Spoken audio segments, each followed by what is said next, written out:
ऐसा लगता है कोई भी चीज़ आपसे रहनी चाहिए, एक बार पढ़ो, मन लगा के पढ़ो, दोबारा पढ़ने की कोई आवश्यकता नहीं पड़ेगी अगर ईमानदारी से पढ़ रहे हो तो। अगर ईमानदारी से पढ़ रहे हो तो ये कह रहा है चेक द इंजेक्टिव तथा सब्जेक्टिव। मैंने इंजेक्टिव का मतलब बताया था आपका वन वन होता है और सब्जेक्टिव का मतलब क्या होता है ऑन टू होता है, यानी एक एक ही और अच्छा तक of the following function, of the following function. अब वो बात वही कर रहा है कि पहला पार्ट मैं करके दिखा देता हूँ, बाकी आप डू योर सेल्फ करोगे। क्वेश्चन नंबर सेकंड गिवन है बेटा आपके पास, सॉरी मैं यहाँ पे मान लो मैंने यहाँ दिया है क्वेश्चन नंबर सेकंड आपको दिया हुआ। क्वेश्चन नंबर सेकंड में क्या कह रहा है बेटा आपको कि मैं मैपिंग दे रहा हूँ एन से एन पर। क्या दे रहा हूँ बेटा आपको, मैपिंग दे रहा हूँ एन से एन पर, मैपिंग दे रहा हूँ एन से एन पर, राइट। मैपिंग दी मैंने एन से एन पर और गिवन जो दिया है फंक्शन, गिवन है बेटा एफ एक्स बराबर एक्स स्क्वायर, कि एफ एक्स बराबर एक्स बराबर। तो अब समझ गए आप कैसे करने हैं, आपको क्लियर है कि मेरे को दिया हुआ है हेयर। अब यहाँ देखो मैंने कहा कि आपसे क्या करना है, लेट माना वही है अब x1 x2 कहाँ से लेंगे बेटा आपका नेचुरल नंबर से, दोनों x1 x2 नेचुरल नंबर से, यानी एफ एक्स बना मैंने वन वन चेक करना है किसका बेटा, वन वन चेक करना है मुझे। तो वन वन चेक करना है तो मैं क्या करूँगा बेटा एफ एक्स वन बराबर एफ एक्स टू होना चाहिए, राइट। तो यहाँ कितना हो जाएगा बेटा, अगर यहाँ x है तो यहाँ कितना होगा x है, यहाँ x1 है तो कितना हो जाएगा, x को रिप्लेस कर दो x1 से तो एफ x1 की वैल्यू निकल के आ जाएगी। यहाँ पे x2 है तो यहाँ में x2 चाहिए तो यहाँ पे x को रिप्लेस कर दो किससे, x2 थे तो वो निकल के आ जाएगी, यानी यहाँ पे x2 तो यहाँ x स्क्वायर था, यहाँ x1 हो जाएगा तो यहाँ कितना हो जाएगा x1 का स्क्वायर, और यहाँ x2 था तो कितना हो जाएगा, यहाँ पे x2 चाहिए तो यहाँ x2 और यहाँ पे कितना हो जाएगा x2 का स्क्वायर, राइट। अब इसको इधर की साइड ले आओ, x1 का स्क्वायर और यहाँ x2 का स्क्वायर बराबर 0। एक बार प्लस में खोल लो, एक बार माइनस में, और यहाँ x1 प्लस x2 आपने पढ़ा है ना, ए स्क्वायर माइनस बी स्क्वायर, यानी इसको इधर लगेगा दायां के माइनस का हो जाएगा तो ए स्क्वायर माइनस बी स्क्वायर बराबर जानते हो ना, ए माइनस बी और ए प्लस बी, राइट। ये जानते नहीं जानते हो, तो आप जानते हो देखो कि नहीं, तो धनात्मक ये दोनों प्राकृतिक संख्या है। क्या दो ऋणात्मक संख्या का हमेशा योग आपका कभी भी मेरी बात समझना, कभी भी दो धनात्मक संख्या यानी आप दोनों को जोड़ोगे इनको, यानी दोनों अगर धनात्मक संख्या को प्लस करते हो, सॉरी दोनों का अंतर करते हो, दोनों का अंतर करोगे तो हमेशा क्या प्राकृतिक संख्या आएगी, क्या प्राकृतिक संख्या आएगी भाई। जैसे मानो कि x1 वन में मैंने x1 भी वन मान लिया और x2 भी वन मान लिया, वन में से बन जाए कितना का 0, 0 प्राकृतिक संख्या है। मेरी बात समझना, 0 क्या प्राकृतिक संख्या है, नहीं है ना भाई, क्लियर हो रहा नहीं हो रहा। अब मेरी बात समझना कि अब ये इसने क्या कहा है, इसने कहा है कि दोनों का given number is natural number है ना, हमें दिखाना है। क्या एक चीज़ बताओ कि अगर x1 प्लस के x2 बराबर 0 रख दूंगा, यानी मैं क्या कर दूंगा कि x1 is minus K x2 बराबर कितना हो जाएगा 0, यानी x1 बराबर कितना हो जाएगा x2, यानी ये हो गया। और दूसरा कितना हो जाएगा x1 प्लस के x2 बराबर 0, तो x1 बराबर कितना आ गया माइनस के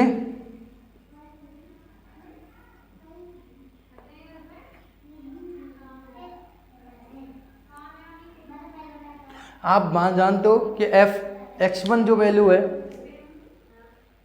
x1 जो वैल्यू है आपकी, x1 is not equal to minus K x2, x1 is not equal to minus K x2, ठीक है। जो आपका x1 जो है वो कभी भी बराबर नहीं हो सकता माइनस के x2, यानी कोई भी प्राकृतिक संख्या खुद की नेगेटिव हो सकती है, कभी भी खुद की नेगेटिव हो सकती है, कभी नहीं हो सकती ना नेगेटिव, तो ये नेगेटिव नहीं होगी आपकी, राइट। यानी मैं ये कह सकता हूँ किसी भी प्रकार से कि x1 प्लस के x2 ये कभी भी पॉसिबल नहीं हो सकता, is not equal to 0, is not possible. कभी भी दो नंबरों का योग कभी 0 हो सकता है, कभी दो नंबरों का योग कभी 0 हो सकता है ना, कभी दो नंबरों का योग 0 हो सकता है, क्योंकि मैंने ये कहा कि x1 minus K x2 is equal to 0 होना चाहिए, यानी मैं 0 के बराबर रख सकता हूँ, इसको कभी नहीं रख सकता। मेरी बात समझना, क्योंकि दोनों मैंने x1 भी कितना लिया यहाँ पे 1 लिया, और x2 भी कितना लिया मैंने यहाँ पे 1 लिया, मेरी बात समझना। ये 2 लिया। क्या x1 और x2 दोनों को जोड़कर मैं जीरो के कभी दोनों संख्याओं का योग कभी जीरो के बराबर हो सकता है? दो संख्या का योग कभी किसके बराबर हो सकता है? जीरो के बराबर। कभी दो संख्या का योग कभी जीरो के बराबर नहीं हो सकता ना, राइट। तो कभी x1 प्लस के x2 को जीरो के बराबर रख सकता हूँ? कभी नहीं रख पाऊंगा, कभी नहीं। दोनों प्राकृत संख्या का योग कभी भी जीरो के बराबर नहीं रख सकते, इसलिए x1 माइनस के x2 बराबर जीरो। तो x1 बराबर कितना आ गया? x2। यानी अर्थात क्या हुआ? fx1 बराबर लेके चला था fx2, तो मैंने देखा x1 बराबर क्या आ गया? x2 हो गया। कितना आ गया? fx1 बराबर कितना आ गया? fx2 हो गया। यानी ये फंक्शन कैसा हो गया आपका? फंक्शन हो गया, फलन जो हो गया आपका, फलन आपका कैसा है? एक एक ही है, राइट। कहने का तात्पर्य समझ रहे हो ना कि इन दोनों संख्या x1 और x2 दोनों कैसे नेचुरल नंबर है, तो नेचुरल नंबर है तो दोनों का योग कभी भी जीरो आ सकता है। 2 + 3 5 आएगा, ना कि कभी घट सकता। योग तो हमेशा जुड़ेगा ना, जीरो नहीं, तो इसलिए इसको कभी भी जीरो के बराबर नहीं रह सकता। इट इज़ नॉट पॉसिबल कह सकते हैं, समझे। और यहाँ x1 बराबर कितना हो गया? यहाँ पे x2 हो गया, राइट। एंड नाउ अगला अगर हम बात करके चलें यहाँ पे, तो अगली अगर इसको हमें दिखाना है क्या बेटा? अच्छा, मुझे यहाँ ऑन टू दिखाना है, राइट। रफ कर दूँ?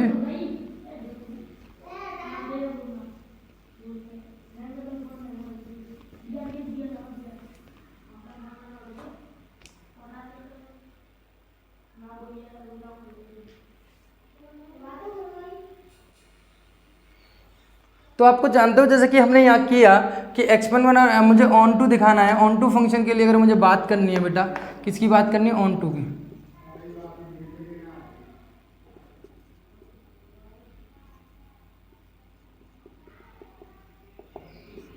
ऑन टू फंक्शन की मुझे बात करनी है, तो ऑन टू फंक्शन क्या है बेटा आपका यहाँ पे कि मान लो फॉर एग्जांपल मुझे दिखाना है fx बराबर मैंने ले लिया, मान लो 3 लिया मैंने। fx बराबर अगर मैं यहाँ 3 रखूँगा, यानी मैंने आपको बताया था कि जैसे मैं ये कह सकता हूँ कि लेट माना मैंने कि fx बराबर क्या है बेटा आपका?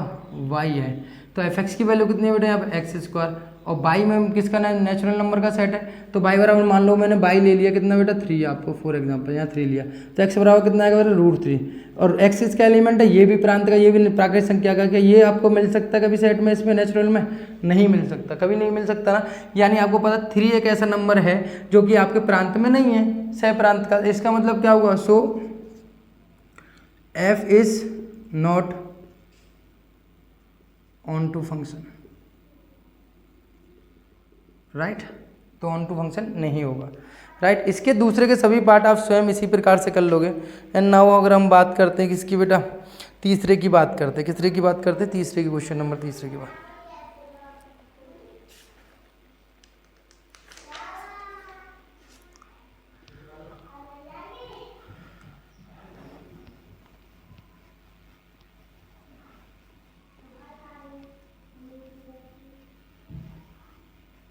क्वेश्चन नंबर है बेटा आपका थर्ड। क्वेश्चन नंबर है बेटा आपका third. Question number third given है बेटा आपके पास, गिवन है बेटा आपके पास कि ये कह रहा है prove that the greatest integer function f such that r से r गिवन बाई fx बराबर आपका ग्रेटेस्ट फंक्शन दिया हुआ इज नाइदर द 1 1 और नॉर ऑन टू, ना तो ये एक ही किया ना ही अच्छा था। Where x is denoted the greatest integer less than और equal to x, less than equal to X, हमेशा less than equal to X होगा, ये बात समझनी है। ये देखो आपको पहले तो इसको बोलते हैं महत्तम समावर्तक फलन। इसको क्या बोला जाता है बेटा? महत्तम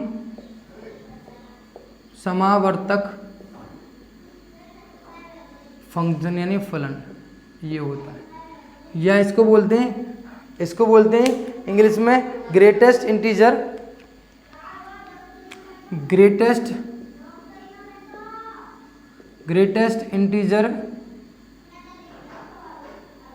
फंक्शन। इसकी विशेषता क्या होती है ये समझो मेरी बात। ग्रेटेस्ट इंटीजर फंक्शन इसने जैसे कहा है कि लेस देन इक्वल टू, यानी आप इसमें कोई भी दशमलव संख्या डालोगे, इसमें कोई भी दशमलव संख्या डालोगे, जैसे आपने डाली 2.5 की इसकी विशेषता क्या निकाल के देगा? 2। इसका मान है 3.6, तो इसका मतलब क्या निकाल देगा? लेस देन इक्वल टू, यानी लेस देन इक्वल टू छोटा होना चाहिए पूर्णांक संख्या और बराबर होनी चाहिए। तो बराबर हो सकती है, छोटी हो सकती है। यानी अब 3.6 से छोटा पूर्णांक नंबर कौन सा है? 3 है। 2.5 से छोटा पूर्णांक नंबर कितना है? आपका 2 है, और मैं अगर ये था ग्रेटेस्ट मतलब मैं यहाँ था तो 2.5 से बड़ा पूर्णांक नंबर कितना 3 है। अगर मैं ग्रेटेस्ट की बात करता तो 3.5 का 3 होता, और 3.6 का ग्रेटेस्ट कितना होता आपका 4 होता। लेकिन आपको पता है 2.5 का लेस देन यानी छोटा नंबर कौन सा होगा, पूर्णांक नंबर कौन सा होगा 2 होगा। 3.6 का कौन सा होगा 3 होगा। इसी प्रकार से अगर मैं बोलता हूँ 7.9 का कौन सा होगा बेटा, छोटा नंबर जानने लेस देन इक्वल टू यानी 7 होगा। यानी कोई भी दशमलव संख्या डालो ये हमेशा कैसे देता है आपको, हमेशा और हमेशा आपको कैसे देता है, पूर्णांक संख्या निकाल कर देता है। ये किसका काम होता है, इसी फंक्शन का, इसी नंबर का काम होता है। राइट, मेरी समझ में आई बात, इसकी ये विशेषता होती है।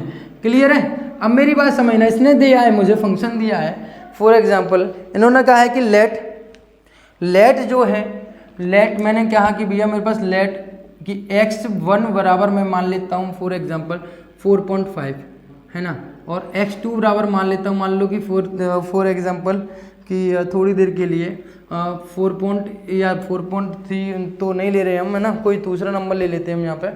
मैं फॉर एग्जांपल मान लो यहाँ पे 4.4 ले लेता हूँ, ऐसे मान लो। और दोनों ही किसके एलिमेंट है बेटा, x1, x2 इज ग्रेट, कौन सा आपको दिया, वास्तविक संख्या को समुच्चय दिया। राइट, r दिया हुआ है। राइट, क्लियर है। अब मेरी बात समझना, क्या आपको पता है कि मैं जब मानूंगा 1 फंक्शन के लिए बात कर रहा हूँ, जब मैं 1 फंक्शन के लिए बात करूँगा यहाँ पे है ना, 1 फंक्शन के लिए बात करूँगा डियर 1 फंक्शन के लिए बात करूँगा, आपको पता है fx1 बराबर कितना बेटा fx2 होता है। राइट, आप एक चीज़ मुझे बताओ कि क्या x1 और x2 दोनों बराबर है, नहीं है, दोनों बराबर नहीं आने चाहिए ना, दोनों बराबर नहीं आने चाहिए। मैं क्या लेके चल रहा हूँ, मैं उल्टा लेके चल रहा हूँ, मैं लेके चल रहा हूँ x1 बराबर x2। आप जान लो x1 बराबर x2 is not equal to, इसका मतलब क्या होना चाहिए कि इसका मतलब ये होना चाहिए जब x1 x2 के बराबर नहीं है तो fx1 is not equal to आना चाहिए fx2, ये आना चाहिए। अगर ये दोनों बराबर तो ये दोनों बराबर आने चाहिए, यही तो चेक कर रहे थे हम। अब मेरे को एक बात बताना कि मैं जब इसकी फंक्शन वैल्यू निकालूंगा, मैंने दिया x1 यानी x1 जो है मेरा, x1 जो है मेरे को 4.5 निकालना है, 4.5। और 4.5 के लिए क्या दिया हुआ है, फंक्शन दिया हुआ है मुझे, गिवन है बेटा कि fx बराबर दिया हुआ है कितना बेटा, fx बराबर दिया हुआ है बेटा कितना, मॉडुलस ऑफ, इसको बोल सकते हैं हम ऐसे, महत्वपूर्ण समवर्तक फलन। तो यानी ये कहाँ जाएगा बेटा आपका 4.5 में जाएगा। 4.5 इसका मतलब कितना निकल के आएगा, लेस देन इक्वल टू यानी 4 निकल के आएगा। इसी प्रकार से मैं करता हूँ 4 दिया तो इसका भी कितना निकल के आएगा बेटा 4.4 डालेंगे तो ये भी कितना निकल के आएगा 4 निकल के आएगा। राइट, तो आप देख रहे हैं यहाँ पे अगर मैं कोई तो फंक्शन बना रहा हूँ, ये फंक्शन मैंने बनाया। राइट, एक लिया मैंने नंबर इस प्रांत का 4.5 और 4.4, ये a है, ये b है, और यहाँ पे कितना मिल रहा है 4, ये 5। तो आप यहाँ देख रहे हो कि 4.5 की वैल्यू भी कितनी 4 है और 4.4 की वैल्यू भी कितनी आ रही है 4 है। यानी क्या ये 1 फंक्शन हो सकता है, ये 1 फंक्शन हो सकता है, नहीं हो सकता ना, क्योंकि दो नंबरों की एक ही इमेज मिल रही है। मैंने क्या कहा था, कोई भी अवयव एक दूसरे से तो एक से ही संबंध होगा, डबल से संबंधित नहीं हो सकता। क्लियर है ना, दोनों एक से ही संबंध होंगे। यानी इसका मतलब क्या हुआ कि ए का यानी जितने भी नंबर हैं आप देख रहे हो कि यहाँ पे क्या होगा, जितने भी दशमलव नंबर होंगे उनकी इमेज सबकी क्या होगी, सेम होगी। जैसे 4.1, 4.2, 4.3, 4.5, 4.6 सबकी, ये सभी किससे जुड़े होंगे, 4 से जुड़े होंगे। यानी हम यहाँ कह सकते हैं कि x1 बराबर fx2, वो मैंने लेके चला कि x1 is not equal to x2 but लेकिन fx1 बराबर x2 तो आ रहा है भाई, तो कहानी खत्म हो गई। इसका मतलब क्या हुआ, अतः फलन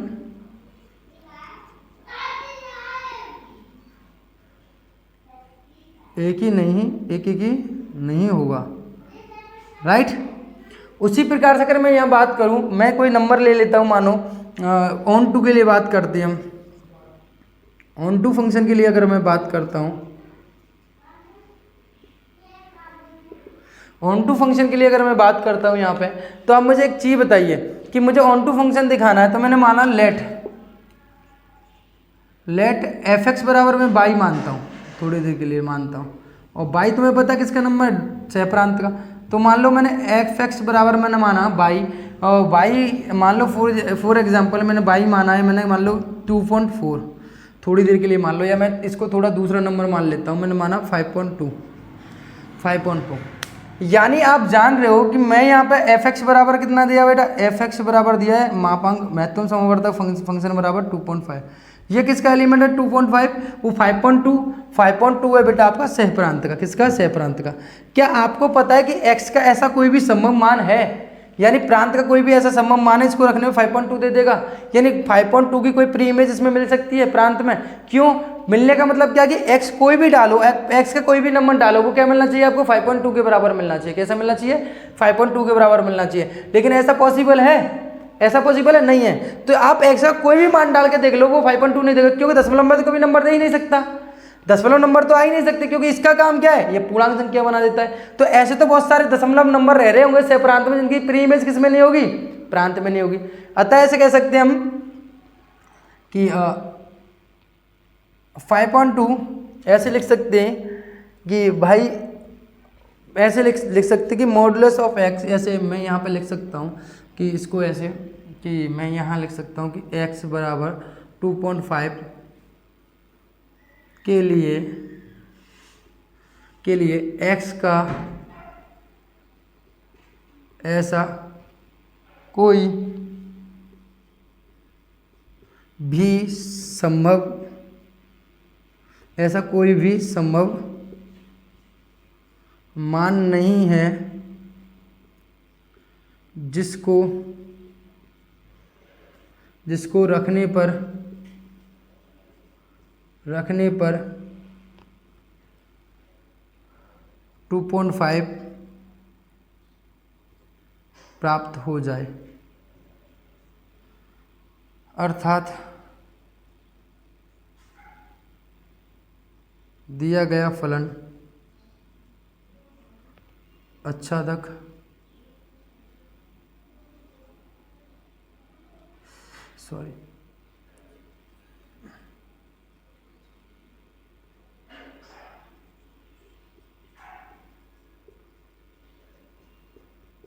आच्छादक नहीं होगा, राइट।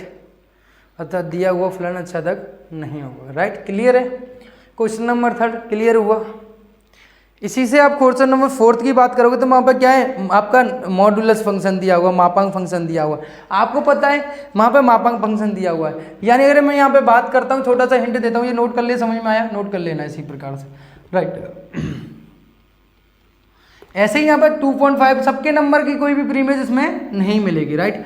समझ पा रहे हो ना, ये मैंने कहा जैसे कि आप यहाँ कहो ये 2.1, 2.4, 2.3, अब यहाँ पर 1, 2, 3, 4, अब इनकी तो प्री इमेज मिलेगी नहीं, एक इनकी सभी दशमलव नंबरों की कहाँ 1, 2, 3 के साथ है, तो 2.1 की कोई प्री इमेज मिल सकती है, 2.5, 2.4 की कोई मिल सकती है, नहीं मिल सकती, क्योंकि दशमलव नंबर तो कभी प्राप्त आ ही नहीं सकता x का मान डालने पर, क्योंकि वो कैसे देगा हमेशा पूर्णांक नंबर। तो यहाँ पर केवल पूर्णांक नंबरों की इमेज होगी, ना कि दशमलव संख्या की भी होगी। जब वास्तविक संख्या को सेट है तो सभी नंबर होंगे, राइट।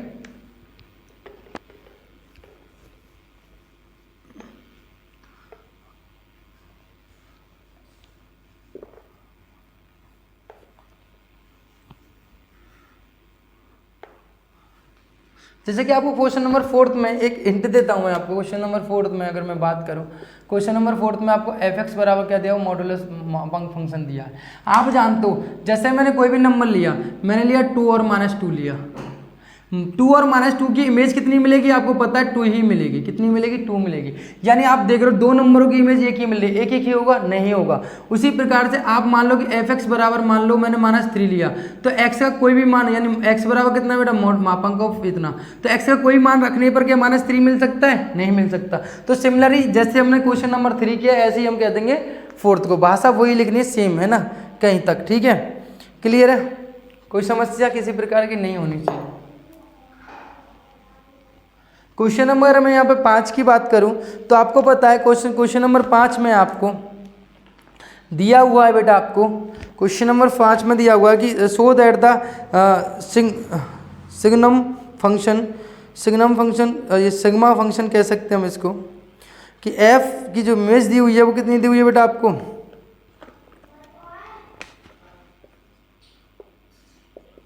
कि एफ जो वैल्यू दी हुई है वो कितनी दी हुई है बेटा, एफ आर से कहाँ जाइए बेटा, आर पे जा रही है, राइट। आप जान रहे हो कि एफ एक्स की जो वैल्यू है, जो आपको एफ एक्स फंक्शन जो दिया हुआ है, गिवन है बेटा आपको, गिवन दे रखा है बेटा 1 0 -1 if x greater than 0, x equal to 0 और x is less than to 0। मेरे को एक चीज़ बताओ, अगर मुझे 1 1 दिखाना है, इसको 1 1 दिखाना है, बात समझने यहाँ पर क्या दिखाना है भाई, 1 1 और नॉर ऑन टू, ना तो 1 1 है ना ही ऑन टू है, ये दिखाना है मुझे। तो मुझे एक बताओ,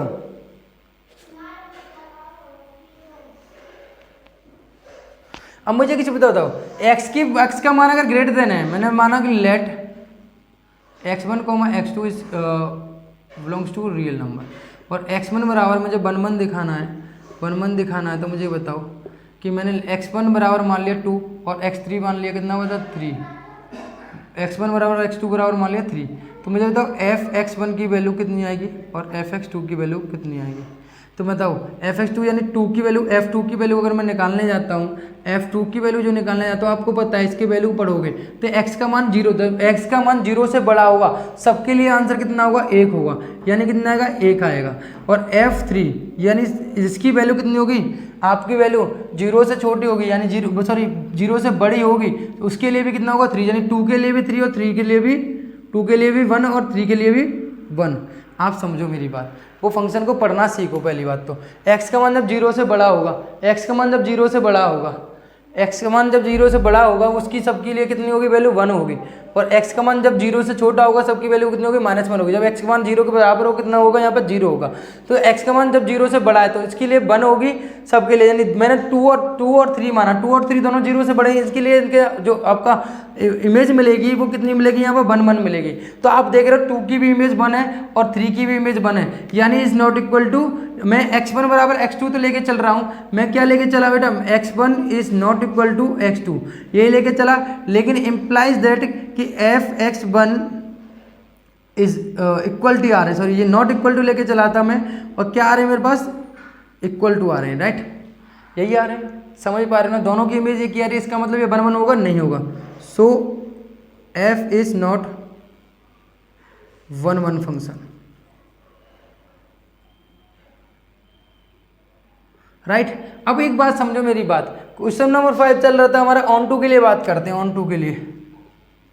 ऑन टू फंक्शन की जब आप बात करोगे तो आपको पता है कि f(x) बराबर लेट f(x) बराबर आप बाई रखते हो, और f(x) की वैल्यू कितनी है आपको पता है, f(x) आपको जो दिया हुआ है वो ये दिया हुआ है। अब मुझे बताओ कि यहाँ पे इतने सारे नंबर हैं, आपको पता है कि हमारे सह प्रांत में कितने नंबर हैं केवल, यानी आपको पता है प्रांत में से कितने नंबर हैं केवल, आपको पता है प्रांत में हमारे पास तो बहुत सारे नंबर हैं, लेकिन सह प्रांत में आपको कितने मिलेंगे, केवल x की ऑल पॉजिटिव वैल्यू के लिए 1 मिलेगा, x बराबर 0 को मिलेगा केवल 0 मिलेगा, x इज लेस देन के लिए कितना मिलेगा, -1 मिलेगा। यानी आप इतने सारे नंबरों की इमेज कितनी बना सकते हो, केवल यही बना सकते हो, लेकिन सेट तो हमारा कितना है, यानी आप ये कैसे समझो इसको, कि इसको ऐसे बेहतर तरीके से समझोगे कि मान लो ये है, ये सेट है, इसमें कितना बेटा -1 0 और 1 है, और यहाँ पे आप जानते हो वैसे वास्तविक, अब मेरे को मानो कि यहाँ पे मैंने लिखा ये 0, ये -1, ये 1 और ये 2, ये 3 और ये 2, ये 3 है ना, ऐसे नंबर होंगे इसमें। अब यहाँ पे भी होगा, यहाँ पे मान लो 1 है, -1 0 1 2 3 ऐसे नंबर है। अब यहाँ पर इतने सारे नंबरों की केवल इमेज कितनी होगी, या तो -1 होगी या 1 होगी या 0 होगी, लेकिन इसमें तो 2 है, 2 है, -2 है, +2 है, 3 है, -4 है, -5 है, या रूट में कोई भी संख्या, क्योंकि ये भी कैसे सेट है R नंबर का, ये भी कैसे सेट है R नंबर का, केवल तीन नंबरों को छोड़ के बाकी किसी नंबर की फिर इमेज मिल सकती है इसमें नहीं, क्योंकि मिलेगी केवल किसकी 1 0 और -1 की, उतने की मिल सकती है और किसी की तो मिल नहीं सकती है, यानी 1 0 और -1 के अलावा किसी और नंबर की मिल सकती, कभी नहीं मिल सकती है। इसका मतलब क्या होगा कि आप इनको छोड़कर, इन सभी नंबरों को छोड़कर, है ना, तो कभी भी ये कैसे हो सकते हैं, आप ऐसे कह सकते हो, जैसे मैंने माना कि f(x) बराबर इतना, और मैंने मान ला कि भाई f(x) बराबर x है, और y बराबर मैंने मान लिया 3, y बराबर कितना मान लिया 3, और y किसका एलिमेंट है, मान लो x किसका, 3 किसका एलिमेंट है, y का, और y तुम्हें पता किसका, सह प्रांत का। तो x का कोई भी संभव मान होगा, x का कोई भी संभव मान नहीं होगा, जो कि आपको x डालने पर क्या मिल जाए, x डालने पर क्या मिलेगा केवल, या तो -1 0 या 1 मिलेगा, 3 तो कभी नहीं मिल सकता। संबंध मान नहीं होगा क्योंकि परिसर कितना है बेटा आपका, -1 0 और 1 इतना ही है ना। क्लियर है ना, क्लियर हुआ ना। उसी प्रकार से अब ये हो गया आपका छठा क्वेश्चन, आप स्वयं कर लोगे अपने आप, सिंपल सा है। और सातवें की बात करूँ तो सातवां भी कोई ज़्यादा खास है नहीं है, आप उसको करके कर लोगे एक बार, है ना। और आपका 10 11 12 आप देख लोगे एक बार, अब फिर मैं नहीं तो अगले लेक्चर में आपको फिर मिलता हूँ। आज के लिए इतना ही।